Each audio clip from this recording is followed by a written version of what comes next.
works with Logitech now. But we have gotten started here for the second week of AD2L Season 10. Tonight's matchup is going to be between Team Linkens and Kick-Ass Patrol, aka KAP. Both teams coming off of wins in Week 1. I believe the KAP squad went 1-1, with Team Linkens winning both games by forfeit in Week 1. So they have yet to actually play in Season 10, and this will be their official game opener. Radiant team, bang. Make sure my audio settings are... Dire team, bang. I want to say it's team.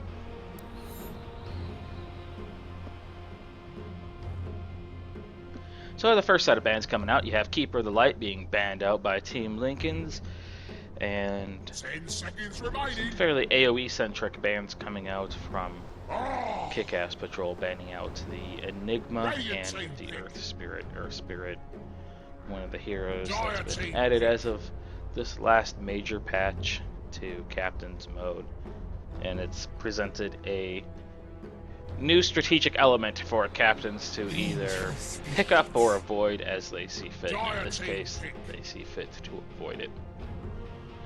Team Linkens responding back with a ban on the Spirit Breaker though, and picking up a Vengeful Spirit on the dire side to combat the first pick Invoker for Kick-Ass Patrol.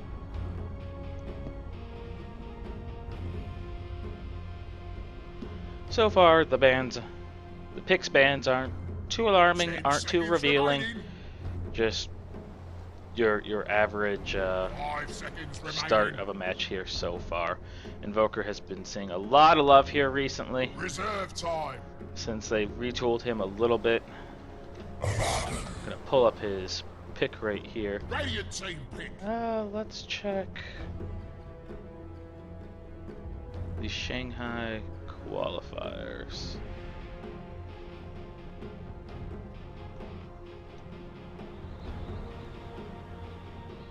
There we go. Because I know it has been a lot. Yes, in 686, Invoker is the fourth most common hero pickup, with the 196 games under his belt in the professional scene. He's actually fourth in the list underneath number 3, who is Vengeful Spirit. So, not too alarming to see either of those heroes. They do pick up the Ancient Apparition as well, in response to the Abaddon grab on the side of Team Linkens, which is a smart pick.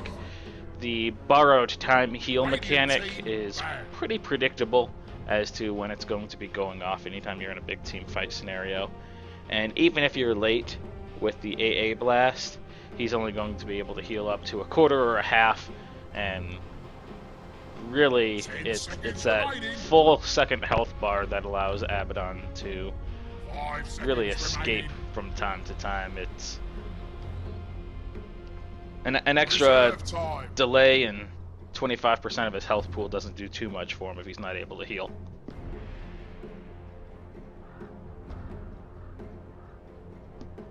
So a fairly smart ban, and it's one that's going to force Linken's hand a little bit in terms of what heroes they look to round out their team with. Their Abaddon may be a core, he may be a support, we don't quite know yet. And with the AA pickoff, you would think Team Linkens would shy away from heroes who depend on sustain through team fights, but they pick up yet another healing hero with the Juggernaut, who can be pretty dependent on the healing ward. We'll want to keep an eye on him throughout the game to see if he bothers putting points into that, or if he instead opts to just kind of max out your Blade Fury and your Blade Dance into Omni Slash. 5 seconds remaining. With an AA on the board and his ultimate having such a short cooldown, just 40 seconds, it's just a constant nuisance on the map, and being a global ability. It's ready to go often and ready to go anywhere. Dire team pick. Before this match, I actually was spying on Dr. Dread, who was playing a Shadow Shaman in a pub game, so not too shocking to see the pickup here, and I suspect we will be seeing him play that hero once again, since he's fresh off of a game on the hero. 10 seconds remaining. But 5 seconds remaining. KAP still, by picking their 2 supports as their second and third picks, Reserve time. they still haven't revealed much. Sure, you have the Invoker mid, and he can be built a number of different ways. You can go hard exhort and try to just be a split pusher and invis away whenever you get into trouble. Adding some global ability with your Sunstrikes whenever there's a big team fight. If they want to go with more of a global strat, like a Spectre hard carry or something like that, to follow up the AA blast, the Invoker Sunstrike into a Spectre haunt. Or he can go with more of the team fight build, the Quas Wex, if you can land those Tornado EMP combos.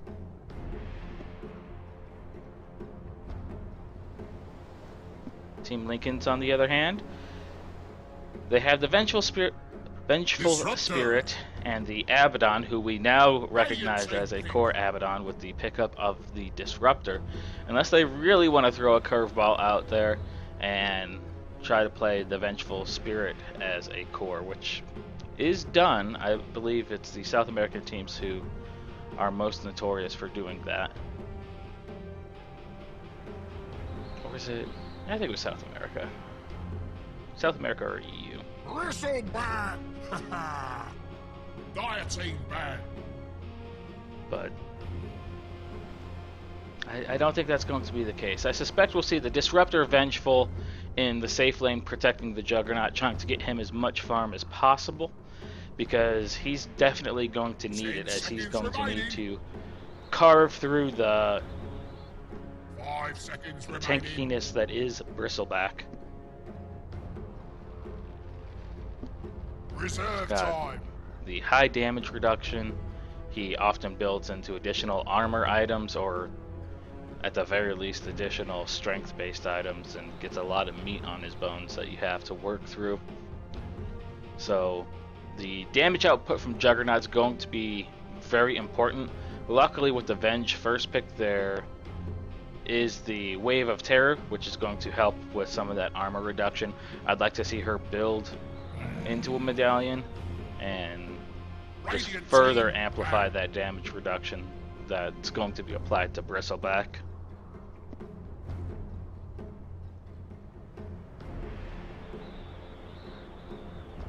Team Linkens, recognizing that the hard carry has yet to be picked by Kickass, ban out the Phantom Lancer, and now it's the last ban of the match coming out from the Radiant side. Reserve time.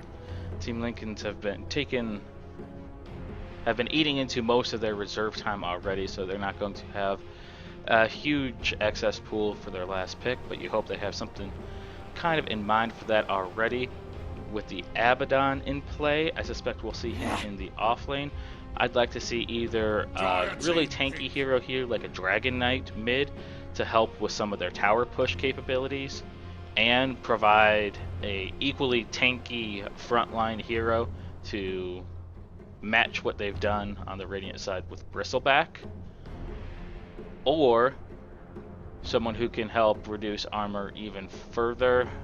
Shadowfiend wouldn't be a terrible choice, and they go with the Outworld Devourer, a hero that I've tried to play since they've tweaked him.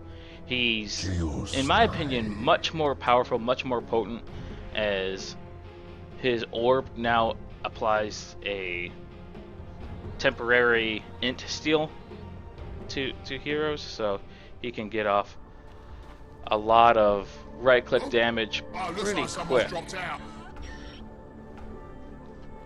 throw on my default overlays here.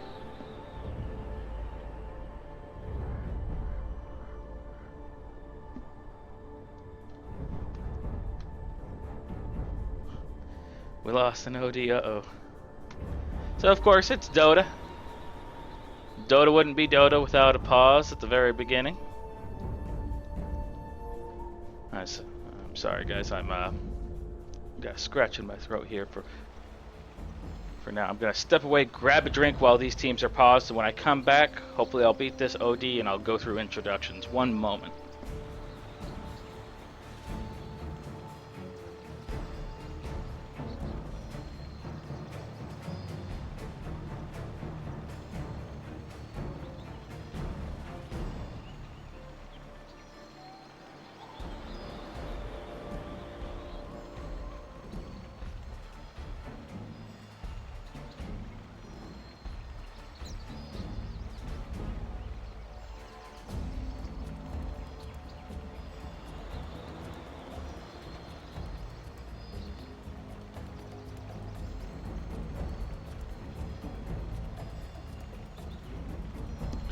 Alright, and I am back, as is the OD by the looks of things, so perfectly timed.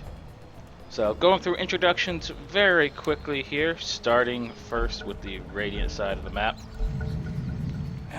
You have 17 shortcuts playing the Invoker, and it looks like it is going to be an Exort Invoker as he already puts the points in, buys a few items. Next up we have Luminous, not Dr. Dread, playing the Shadow Shaman, working his way through the trees here. Bristleback will be played by Trigonometry. In the hard carry role, you have Silky Johnson playing the Chaos Knight. And last but certainly not least, you have Dr. Dread rocking the Ancient Apparition as they ping out and as the team head into this bottom room. It looks like both teams looking to secure the safe room for themselves. 30 seconds to battle.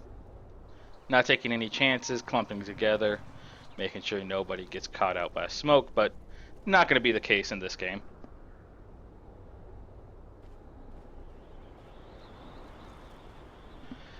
So going through introductions on the Dire side of the map, for Team Linken, you have MYJY playing the Vengeful Spirit. The battle on begins. The Disruptor, kind of overlooking the rune here. You have Thor rocking the Pirate's badge, or the Pirate's eye patch. In the hard carry role, you have Syntax playing the Juggernaut. And the good luck, have fun calls being thrown out by both sides. In the middle lane here, you're going to have Outworld Devourer, OD, being played by Pixie. And then in the off lane, as predicted, you are going to have your Abaddon played by Dabbles. So, getting into the match here right away, you have Luminous and Dabbles hanging out, poking each other a bit. And it's the two supports trying to buy space for Silky and just zone out this Abaddon. Meanwhile, on the other side of the map, you have Trigonometry, who's going to be trying to fight for farm himself against the Disruptor and the now rotating Vengeful Spirit.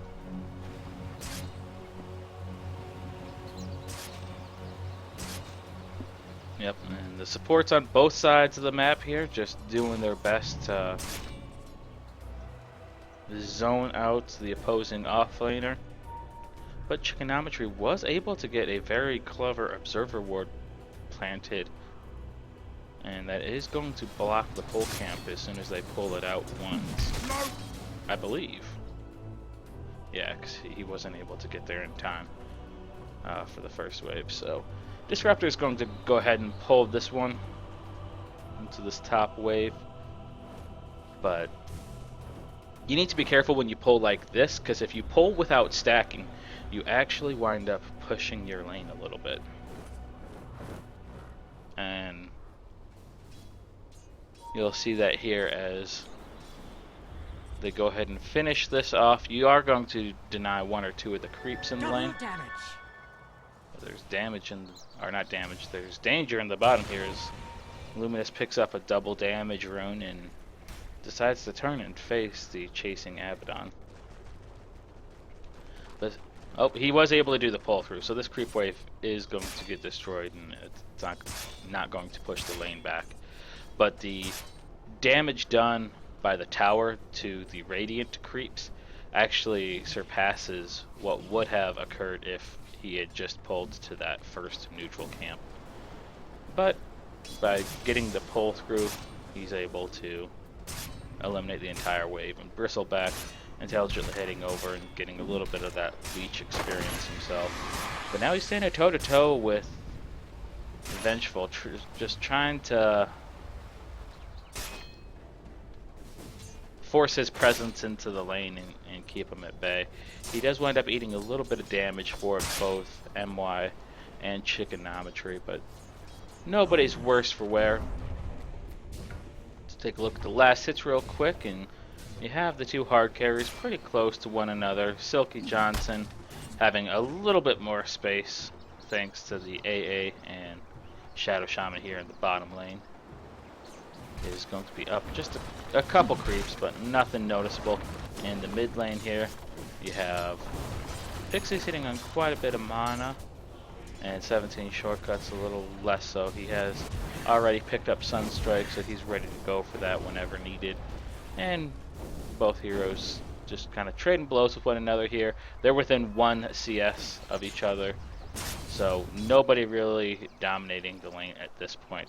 However, Vengeful Spirit has popped the smoke and is looking to rotate middle, but may have given away her position by picking up the bounty rune. But at the 4-minute mark, OD grabs the illusion rune, pushes forward, and with the creep wave pushed so far back in this middle lane, I don't know that they're going to be able to make a go on this. OD's picked up the Arcane Orb, no points into the Astral Imprisonment yet.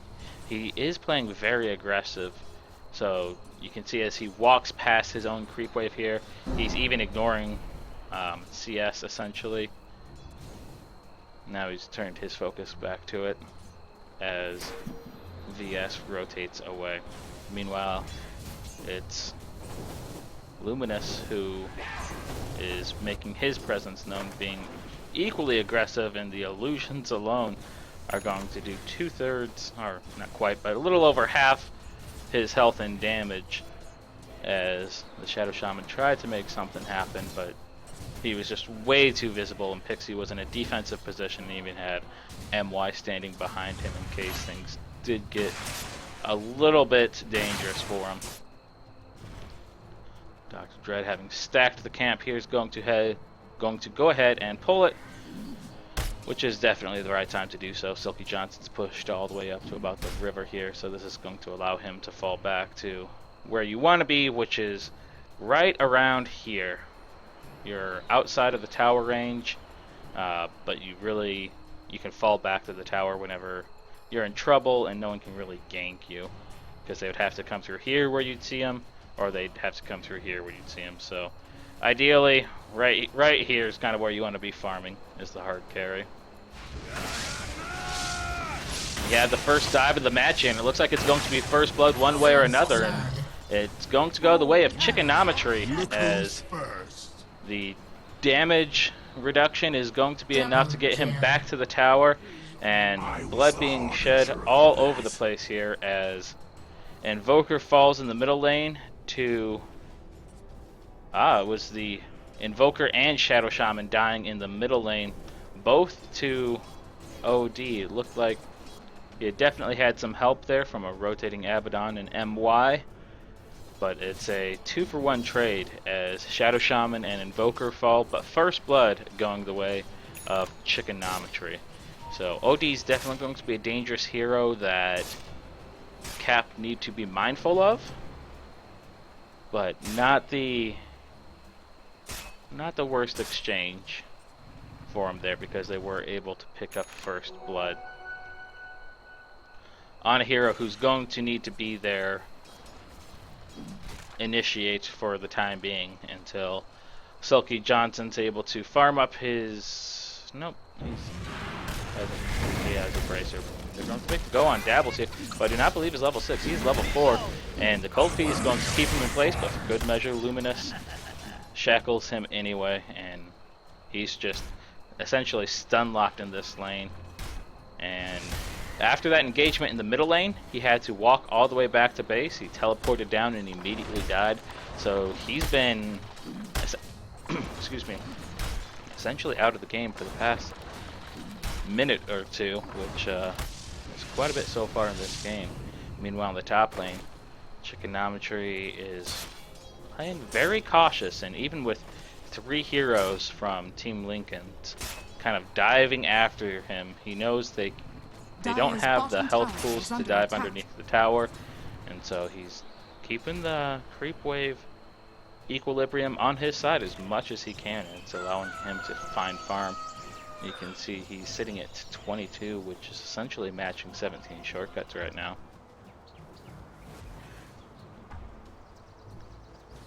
And the network shows that he has pretty much as much farm as the Juggernaut in terms of net worth. It's 2,700 to 2,780.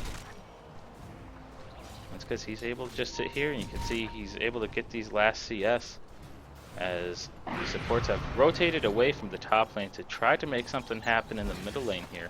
But when you rotate both of your supports and don't get anything out of it, it doesn't show up as a direct pain point on the charts or a direct spike one way or another, but it's just time. It's time and effort. All that time, there were no pulls, there were no stacks, there was no kill. There was really no experience gained by the VS or the Disruptor. Disruptor's a hero that you kind of want to get that level 6 on, and he's going to rotate to the top here, see if he can't help Syntax pick off the Bristleback, but he just kind of weaves his way through the forest, and he's fine. He's not even spamming the Quill Spray. He's not too afraid of anything at this point.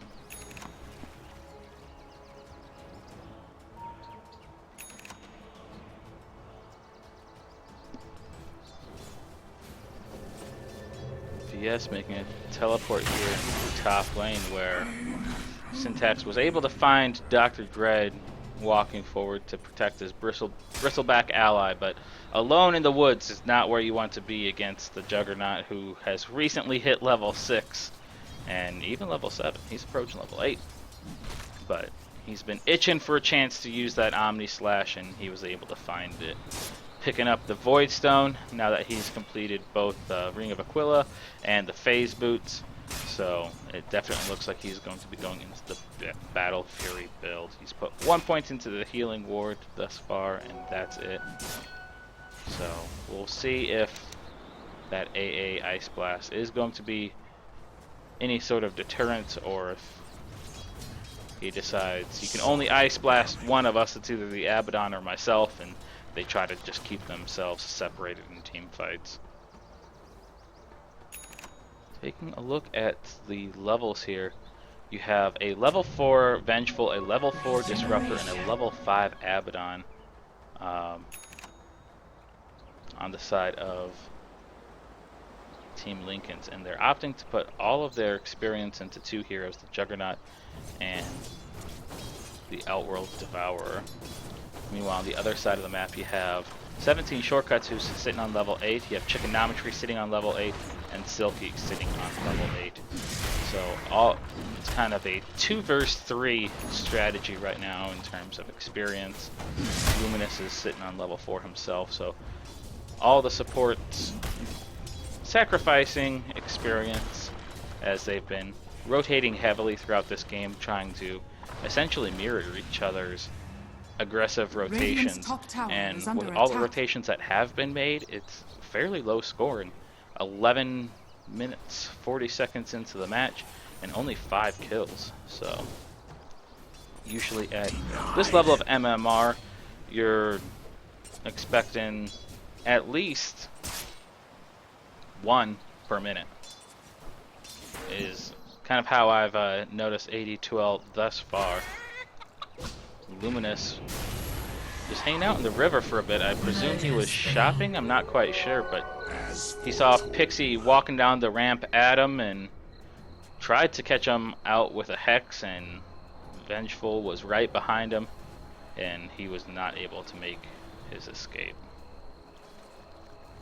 So Team Linkens extending their lead a little bit further. Pixie going for the rune deny, catching him out in the imprisonment, but then just kind of slowly rotating in front of him where he's going to be lined up to eat a big meteor.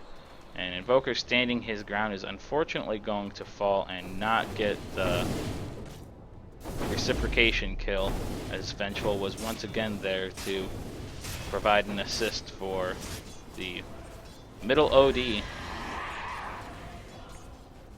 And she's rewarded with some harassment there from Beyond the Grave from 17 Shortcuts, and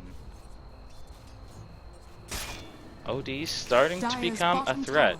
So this is where that 2 versus 3 core strategy can come back to bite you.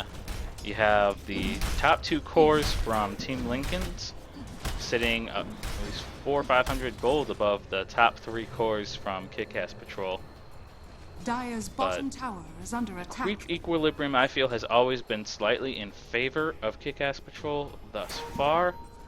You can see this bottom lane. They've already done quite a bit of damage to the tower. It's sitting on only 200 health, and all the towers for the Radiant team are sitting pretty good, including that offlane tower.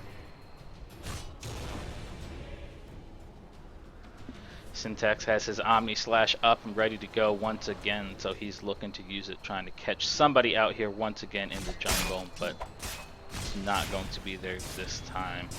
And Trigonometry, knowing that he's on the hunt, is playing it pretty safe, walking forward just to try to get some of that Quill Spray last hit. Shadow Shaman has popped a smoke. He's rotating behind. He's looking to get a kill on Pixie to kind of even the score out here. He's going to be in a beautiful position. He's able to get the Hex off. He's able to get the Shackles off. Here comes the Meatball, the Sunstrike, and it's going to be an easy kill before Team Linkens is able to respond. But it doesn't matter if you're late to the party as Disruptor, because you can always glimpse, and that's exactly what he does. Having put 2 points into Glimpse, he had just enough range. Syntax teleporting right behind him, able to land that Omni Slash and finish off the Shadow Shaman. But now both teams are dedicating a ton of heroes to this middle lane. AA launches the Global Ice Blast into the mid lane. It's going to connect on multiple heroes. Disruptor is going to be one of the several who fall. And at the end of the day, I think it was OD and Disruptor in exchange for the Shadow Shaman and Invoker. So a support for a support, a mid for mid, but at this point that OD is more valuable than Invoker. And it's a slight gold and XP bump for the Kick-Ass Patrol squad. Radiant's top tower is under attack.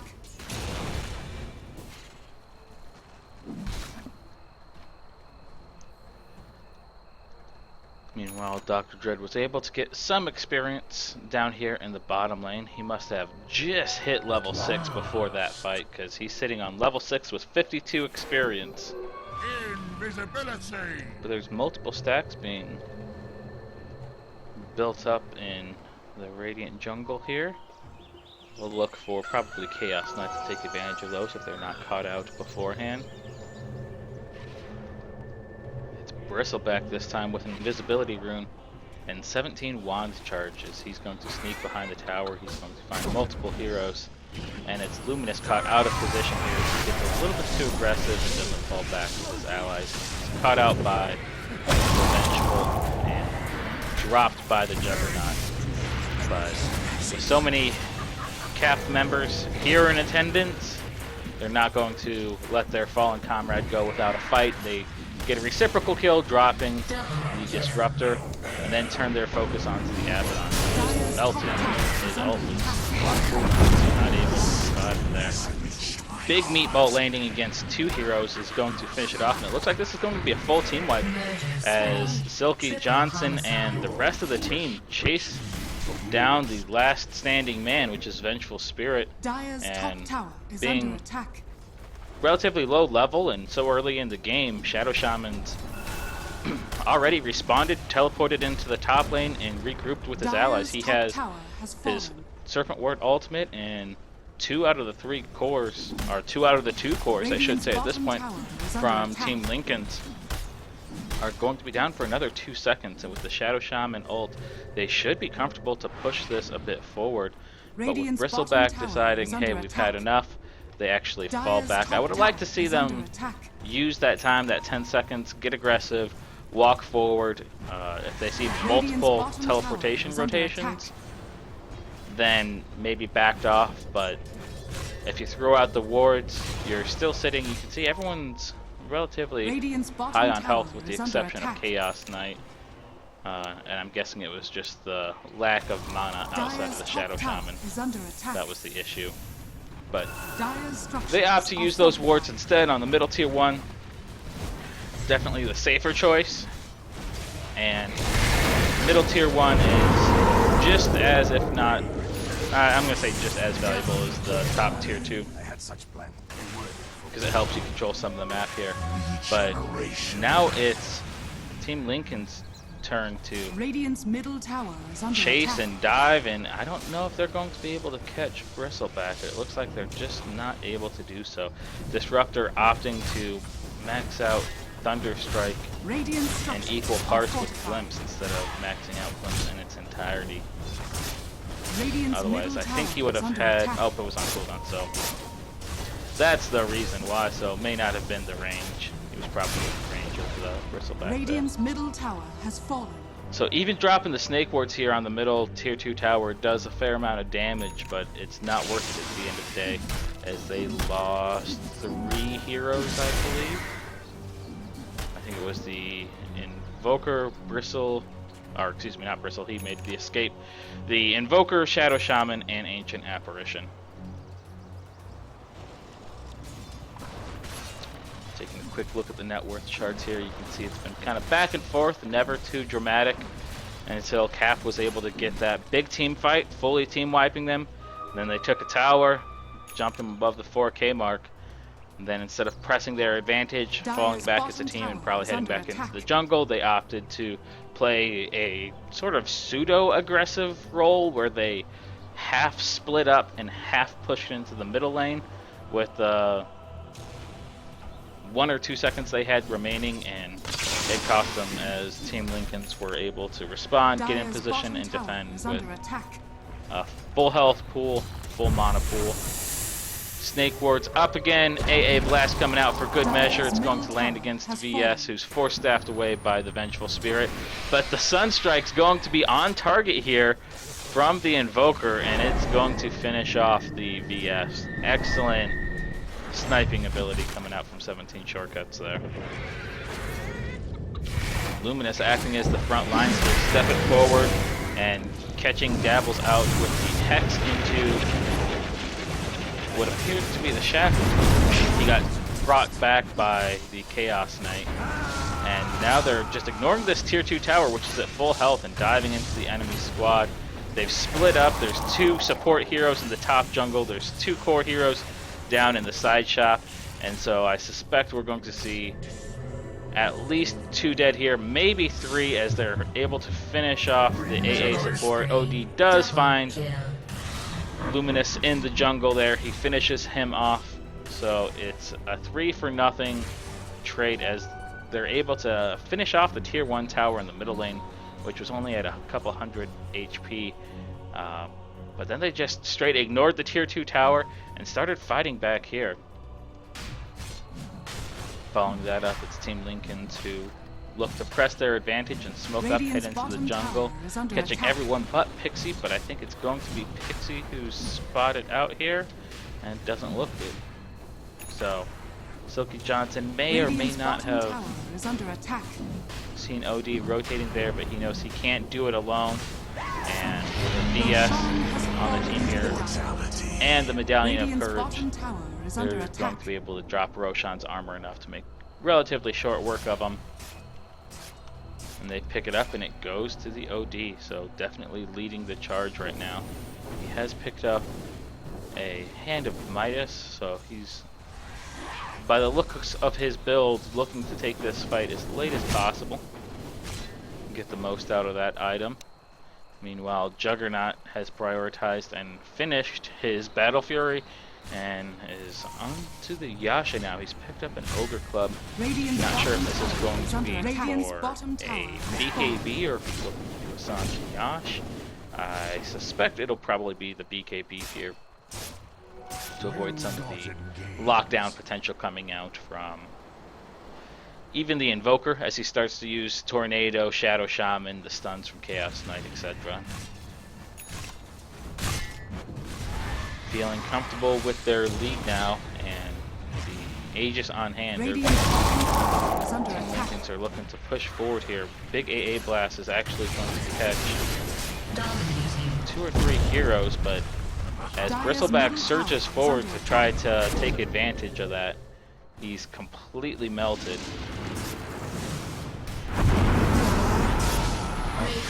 Oof. And then Disruptor setting up a beautiful static storm into kinetic fields for the teleporting Chaos Knight. It's going to drop 3 heroes with pretty much not a scratch on anyone in Team Linkens. They were kind of coming in one by one.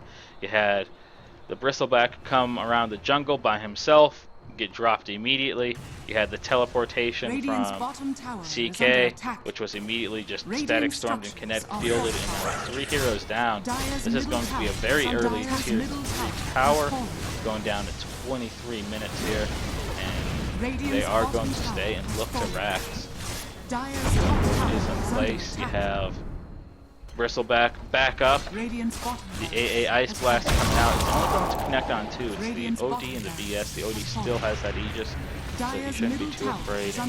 The team just cleanly take the racks and back out and go. Alright guys, that was a good push. They rotated in, grabbed the Aegis, and then just walked down the lane. And they're so used to sticking together at this point that they're pretty much holding hands through the river as they head back to their side of the map, reset, and look to push another lane. Taking a look at the gold charts here, you can see from that first team fight in the top lane that was won by KAP, they kind of handed it back to him in the middle lane, and then lost just a series of one-off pick-offs. They lost multiple heroes there as they pushed into the tier 2 tower, and that's what set up the big counter push from Team Linkens.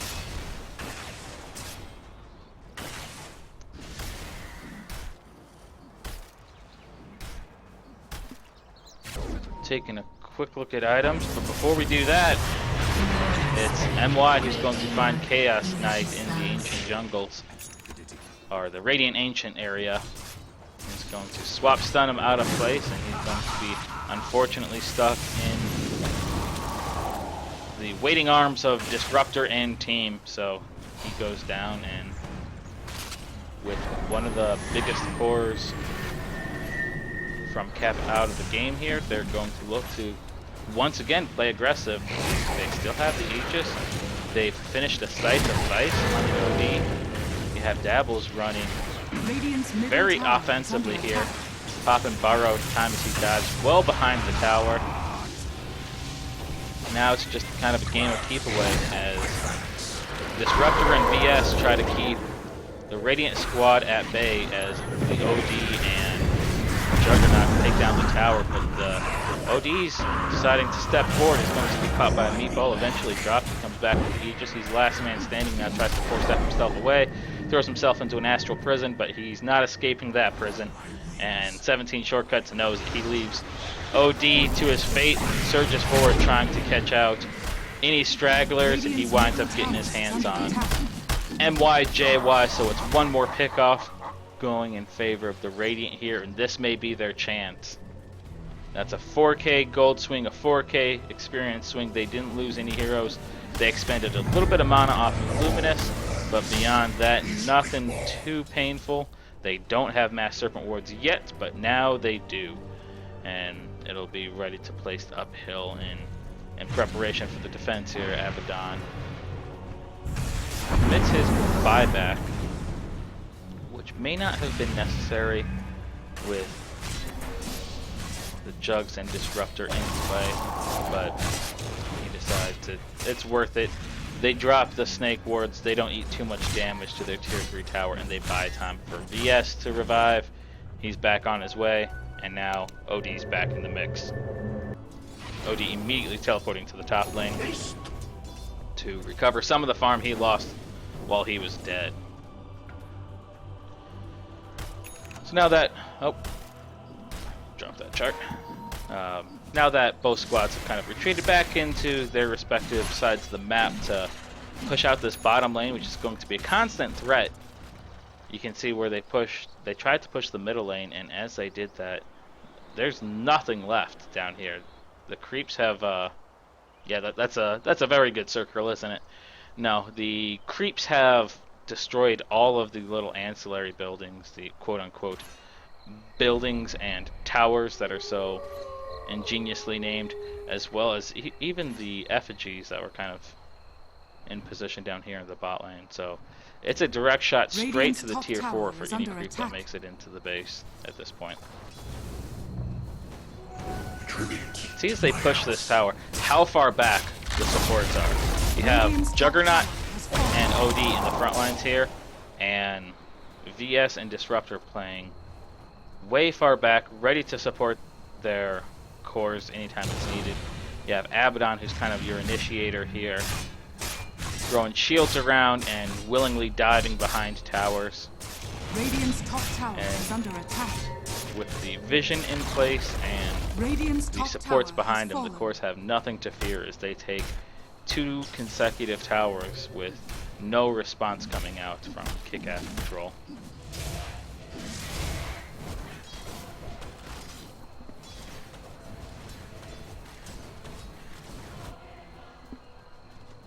Looks like they are going to want to stage a defense here in the middle, though, which would be strange. But there's no true risk of it falling under attack here, as Team Linkens heroes opt to instead head into the jungle, clear up some of their ancients. It is the Sanjin Yash that Juggernaut had finished off from before with his Ogre Club, and has since added to that stockpile of weapons with a Blink Dagger. Checking out what everyone has over here. Luminous is sitting on top of a smoke, so he's getting a couple items here. He's finished off his Force Staff, and with 17 shortcuts hanging back so far, I assume they're going to look to smoke here. And AA blast onto the wave to push it out. Are you smoking? I think you're smoking. If not, this is a lot of downtime for several heroes who are just kind of hanging out. Radiant's middle tower is under attack. Or excuse me, Silky heading into the jungle is going to clean up some of the neutrals there, but 17 shortcuts just kind of hanging out by the tier 1 tower. I suspect they're getting ready for a defense, which wasn't really in the cards, and instead it's a smoke coming out from Team Linkens, who are drawing on the map saying they want to head into the enemy jungle. And it's Luminous marking the map here saying, hey guys, they might be smoking, they might be doing Roche, and drawing a smiley face. But who's not going to be smiling is Dr. Dread as he's caught out. And being the lowest net worth in the game, I'm sure that's not what Team Linkens were hoping to find, but a kill is a kill. It's going to be a little bit more gold in the pocket of OD. It is also going to take that Ice Blast out of commission. 17 shortcuts getting spotted out. He's going to be able to escape, but it's Luminous who gets dragged back to his death by the Disruptor. Disruptor, one of those heroes who can just control the tempo of a fight from such a huge range, that glimpse range at 1800. Radiant's middle tower has fallen. Between that and the VS swap looks tiny in comparison to that glimpse.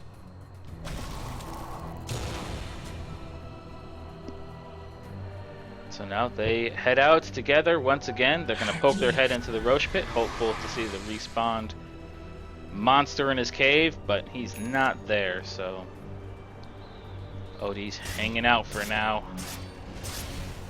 And I still haven't fully learned what the tick marks are here. If I'd been paying attention to the pop-ups, which I receive as a caster, I would know how long it's going to take them to respawn. Or is that how long it takes for the respawn timer to kick in? Yeah, I don't know. But Sunstrike's going to be on target, but just a little bit early, as is the AA blast. But the follow-up blast here might just see him spawn. I think they just barely, if they were watching that pit as the orb went over, would have been able to see him. And Davos is immediately in there, so they were just both teams trying to keep an eye on that respawn timer and get it as soon as possible. The Abaddon OD alone is not going to be able to take it, but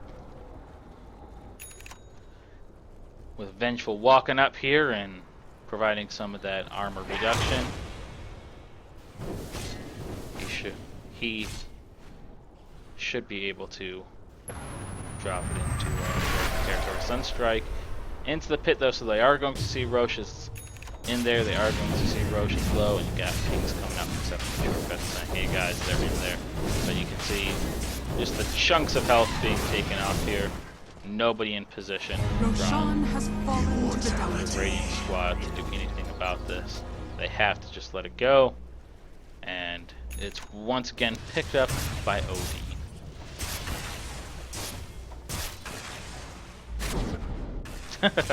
So clever illusion rune coming out from Shadow Sham, just marching it down the middle lane there. He's going to bait out the swap from Vengeful.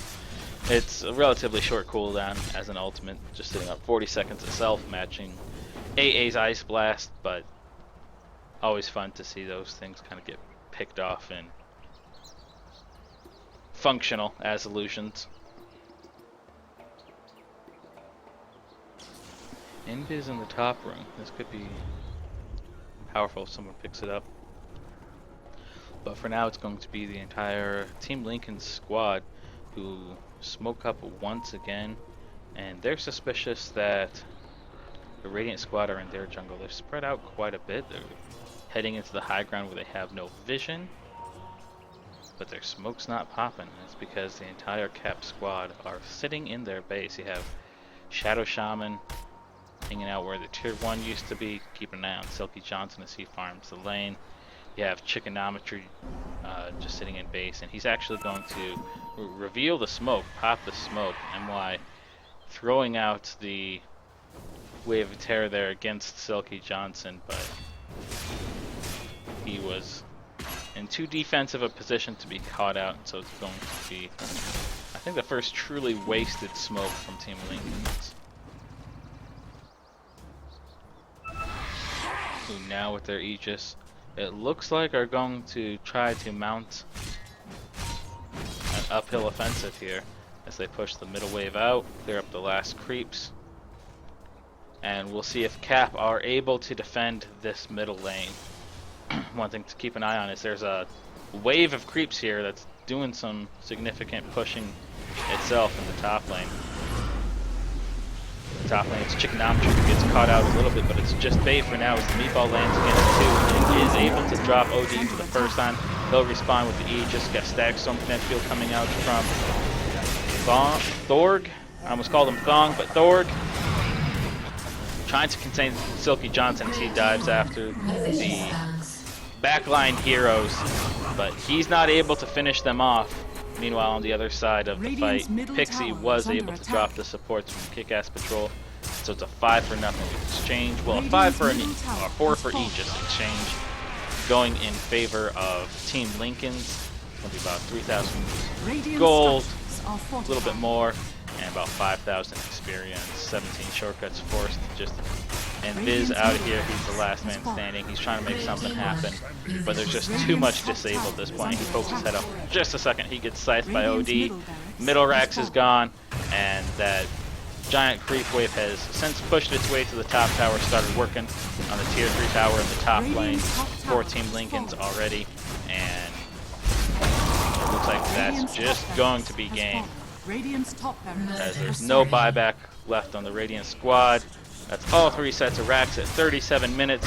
GG is called, and that's the first game played and the first game won in the Season 10 tournament of AD2L, going in favor of Team Linkens. So congratulations on their first, I don't want to say official victory, since they did win by forfeit last week, but their first hard-fought victory. The first win that they had to play a game for, at the very least. So yeah, definitely one of the slower games I've seen in the AD2L series, especially out of the entry-level bracket. Both teams pretty calm, and it was just the OD who got a little bit too big too early. He was able to provide a lot of damage up front, and Juggernaut able to sit in the back and farm. You can see him approaching close to 600 farm, or 600 gold per minute. And that was more than enough to finish off some pretty quick items for him here. 37 minutes into the game, he had Basher, Sanjin Yash, Blink Dagger, Battle Fury, and most of that farm, most of that space came after the laning phase, as Bristleback was able to essentially keep up with him in terms of CS in the laning phase. So the rotations definitely slowed the game down a little bit in the beginning, and at the end of the day, it's Team Linkens coming out the victor in this, the first game out of 2 in the best of 2 series. My name is Darmin. You've been watching me live on twitch.tv/DarminCast. Thank you very much. As always, if you like the cast, feel free to like, subscribe, follow, share. Mail me cookies that your grandmother make, whatever. And we will be back shortly. I'm going to kick on some music, jump into the lobby, and we'll get started with Game 2 as soon as both teams are ready to go. Alright, stay tuned.